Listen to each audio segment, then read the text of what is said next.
Maybe you've noticed the world today is getting less and less stable.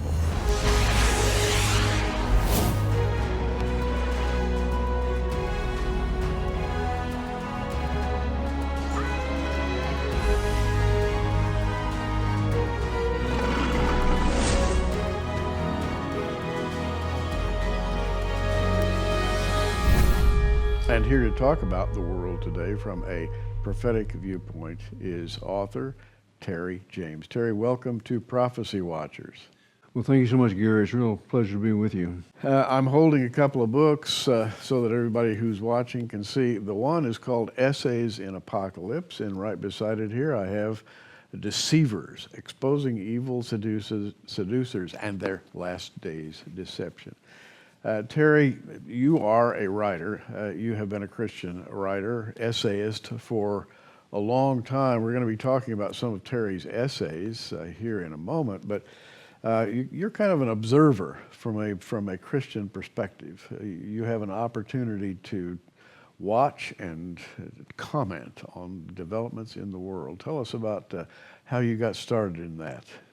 Well, I think the Lord leads us into the things we do if we're compliant with His will. And that's one of my great interests, is seeing the world develop as you just described it, and how that might fit within Bible prophecy. And some people might call that newspaper exegesis. Mm-hmm. I don't. I call it just, being watchman on the wall. And so that's just kind of developed from my time as a public relations and advertising director at various companies. Mm-hmm.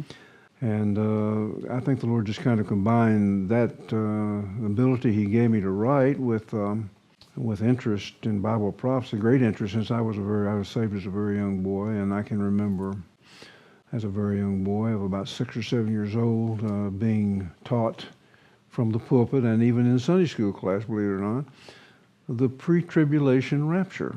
Yeah. Now, that is something that, a lot of people would have us believe is a dying thing today within the church, because people have lost interest. But I'm telling you, as a young child, that was put into my thinking and my young life at a very early age. And I can tell you right now, I never once at that age heard anybody mention the name of John Darby. Yes. Now, John Darby was a great man, and he was a great I think a man who put together this view of the pre-tribulation rapture. But you're saying that you got this in church. I got this in Pekin, Illinois, Independent Fundamentalist Church of America. There was an informal. It was non-denominational, and Dr. Dave Breeze. You remember Dave Breeze? Oh, sure. One of our dear friends. Yeah.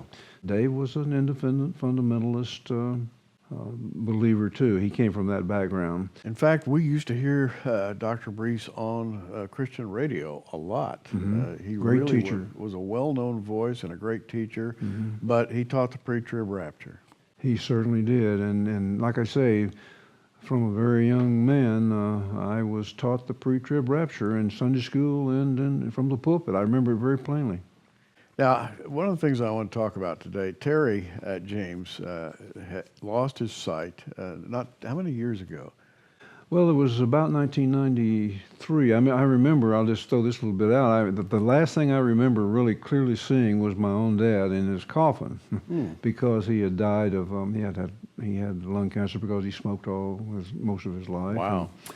And I remember standing, Dad was a Christian man, and I remember standing beside him and saying, that's basically the last thing I could really discern. The reason I mention this is because Terry has a very, very busy, very active life, and you manage to write at a computer, I assume, and you have equipment on that computer that enables you to compile your essays and the work you do. Tell us how that works. That is an interesting story in itself, Gary. And incidentally, my little editor, who is like a daughter to me, and she's been with me for 25 years now, and she did some editing for you.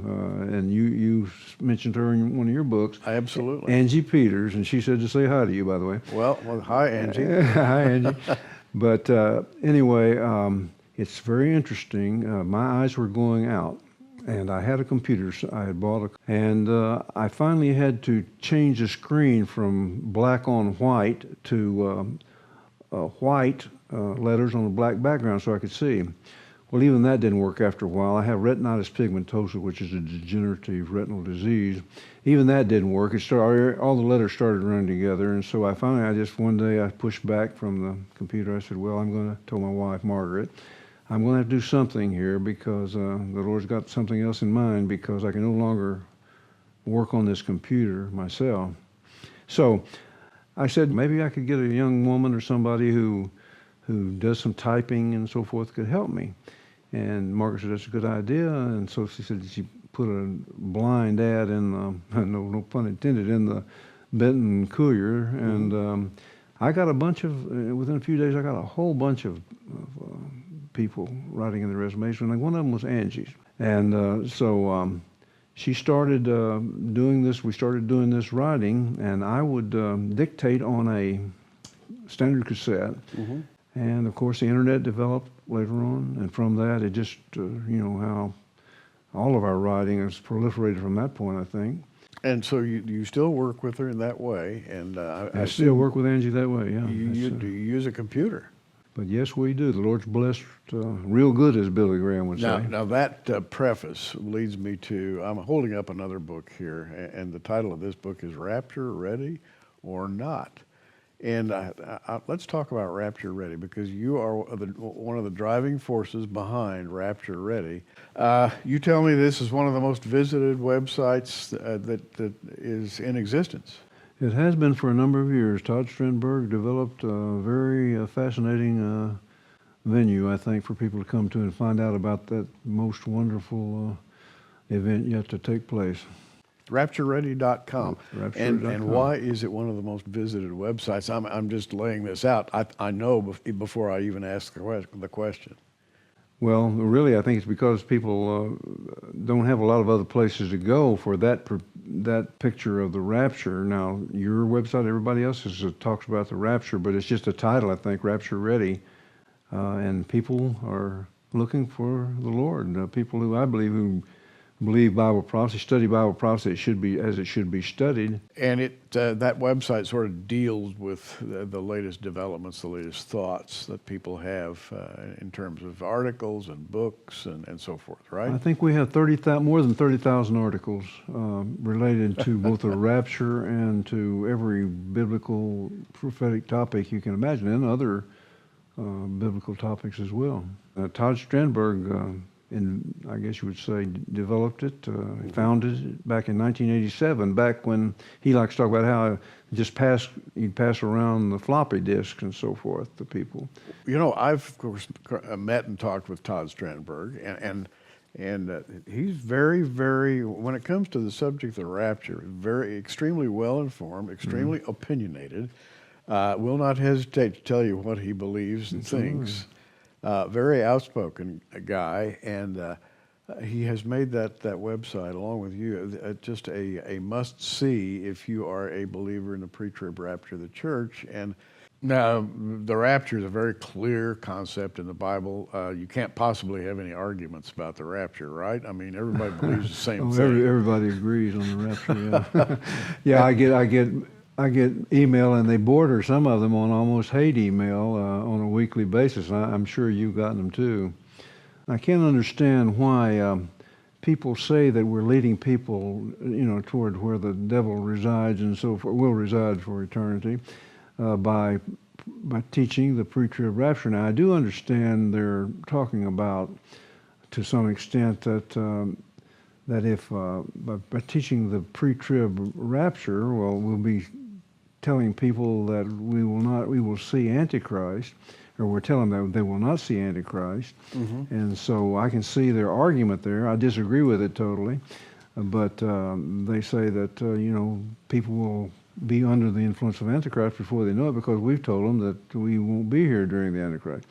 But the rapture, I'm very content after, well, as I've said previously, knowing about the pre-trib rapture and having been taught it, and I believe it's a solid foundational principle of eschatology, since I was 6 years old or 7, saved very young. Uh-huh.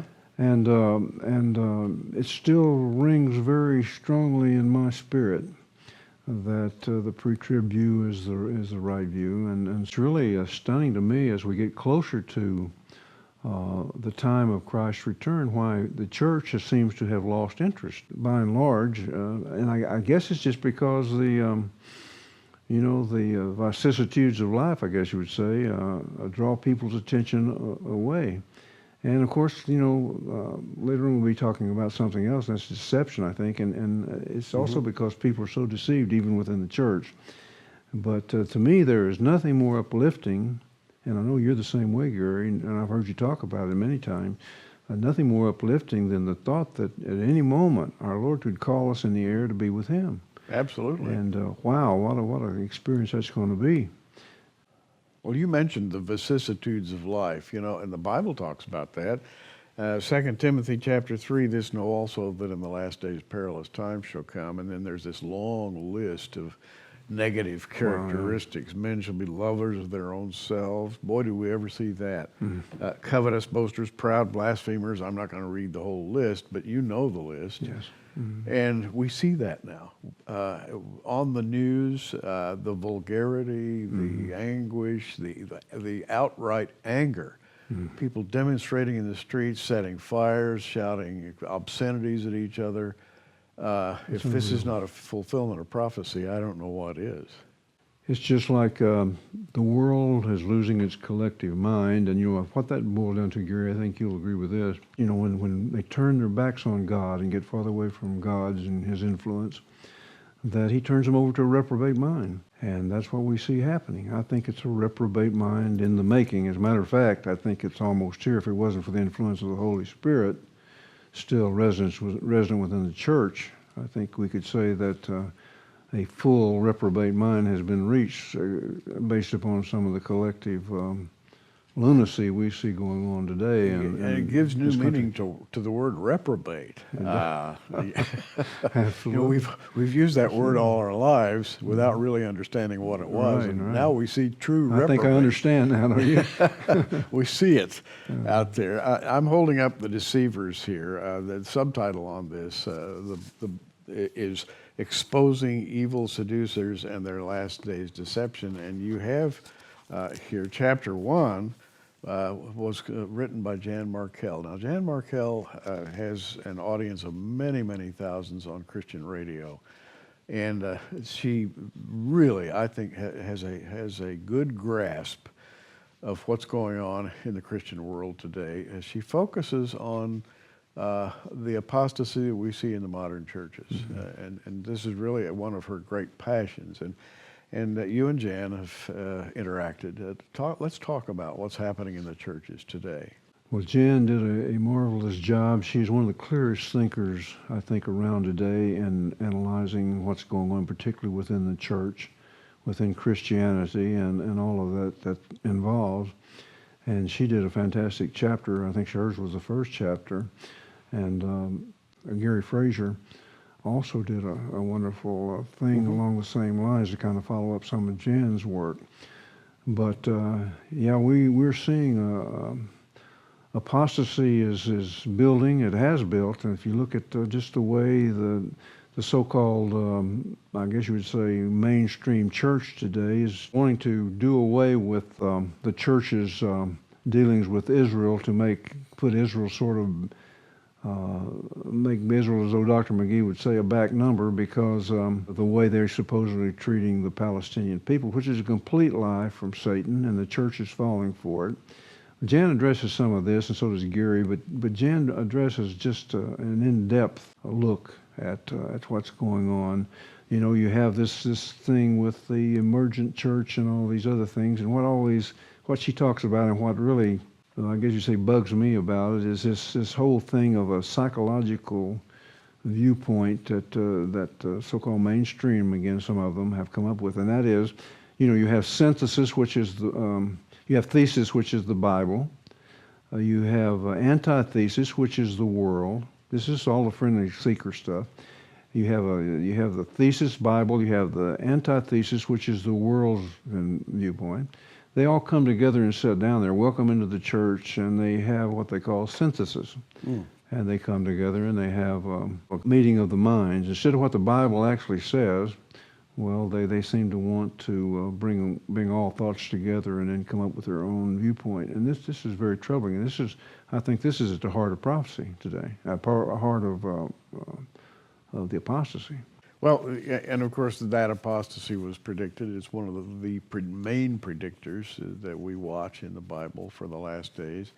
But when you mention thesis, antithesis, and synthesis, you're talking about essentially Marxism. You're talking about the way the world solves problems as opposed to the way that God solves problems. And we see where that's got us.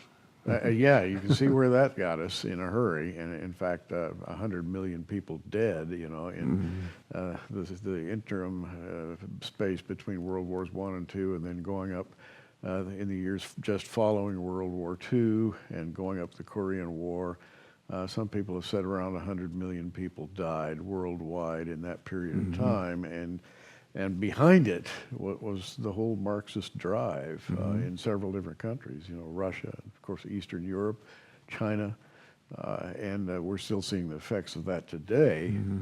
And I think in a more sinister way today, because everybody is saying, well, we can make friends with communist China, we can make friends with Russia. But it seems even Satan can learn, and he's learned how to ratchet up the sinister side of what he's done throughout the years, I think, with dealing with global politics and everything else. Chapter 2 was contributed by Dr. David Reagan. I think most of you are familiar with Dave Reagan and Lamb Ministries. You've seen him for years. Chapter 2 is entitled Signs Outshine Satan's Seduction, which is kind of an alliteration. But let's comment on that one. Dr. Dave Reagan. Well, David, he got a kick out of that. He laughed when he saw that title, which I guess the Lord gave it to me. It was kind of an amusing title of alliteration, as you say, but he got a kick out of it. But yeah, I wanted Dr. Reagan to do a chapter on the convergence of things that are happening. I mean, it's happening so fast and furiously today. All these signs coming together, and David, of course, in his masterful way, did a great job in presenting a chapter that I believe anybody who gets the book will want to go over this chapter time and time again, and they'll be shaking their head, yes, I see that, I see that. That's exactly what's happening and what's in the way the direction of this country and world is going. It's all in accordance with the Bible. And so he did a masterful job on that. And things like, for example, the fact that the coalition of the Gog-Magog forces are already in array and conjoined just above the nation of Israel. And of course, Israel, I think, is the prime signal of where we are on God's prophetic timeline. It's God's prophetic clock.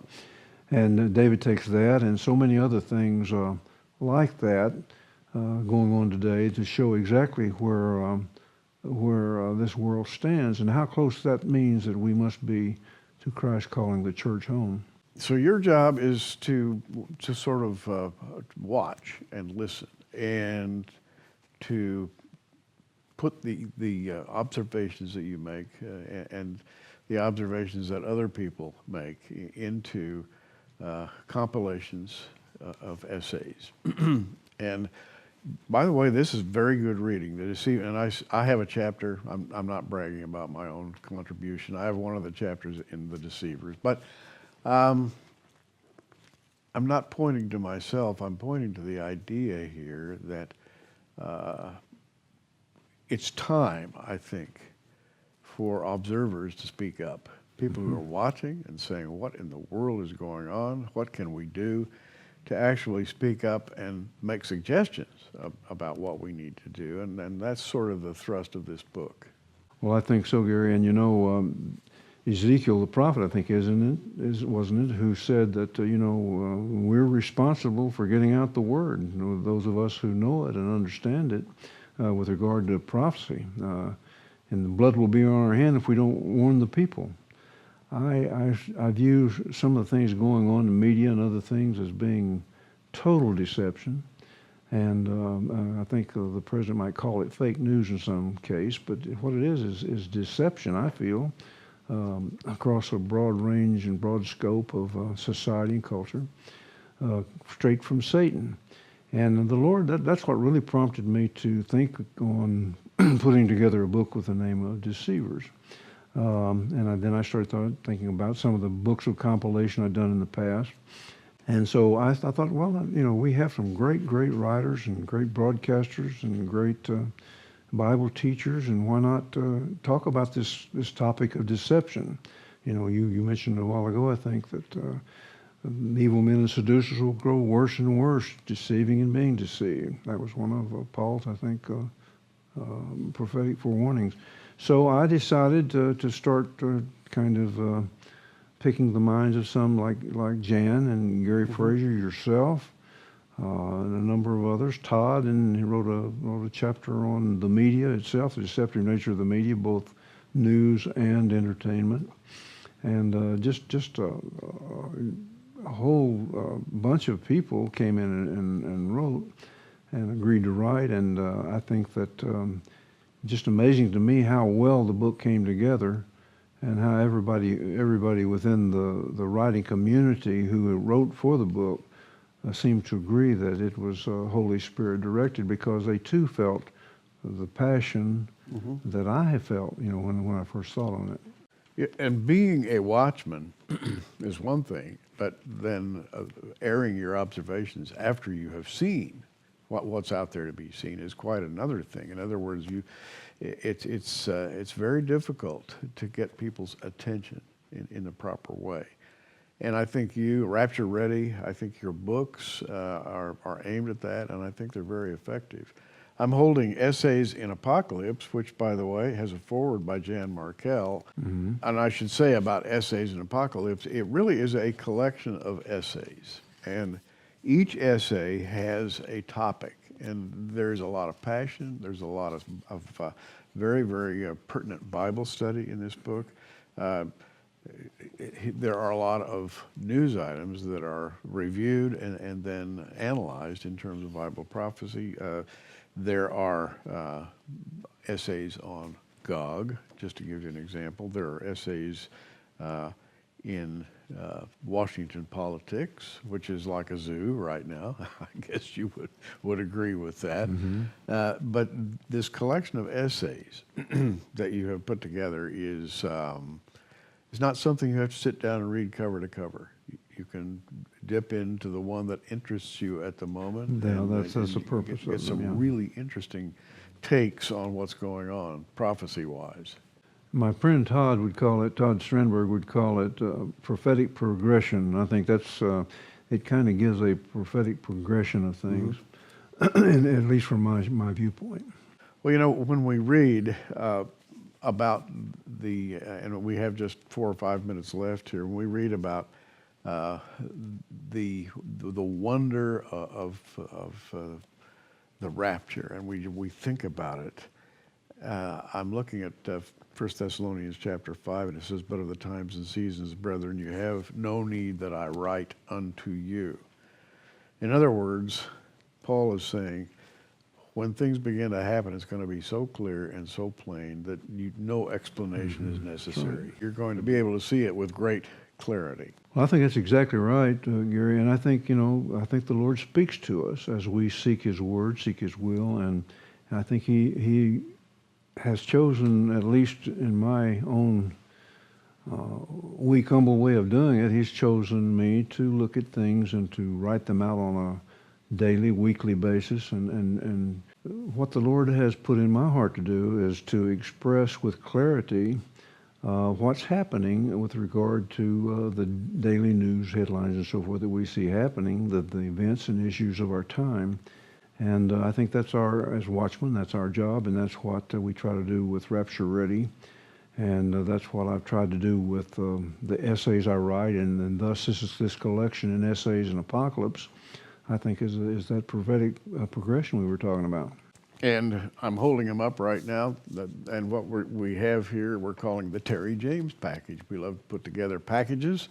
And it includes The Deceivers, Essays in Apocalypse, and for your gift of $40, free shipping anywhere in the U.S. And just go to prophecywatchers.com, click on the online bookstore, and you'll find the Terry James package, which, by the way, for your gift of $40 also includes Rapture Ready or Not. Now, this is a great bargain for you, a great buy, and a lot of information. Once again, raptureready.com is a terrific website.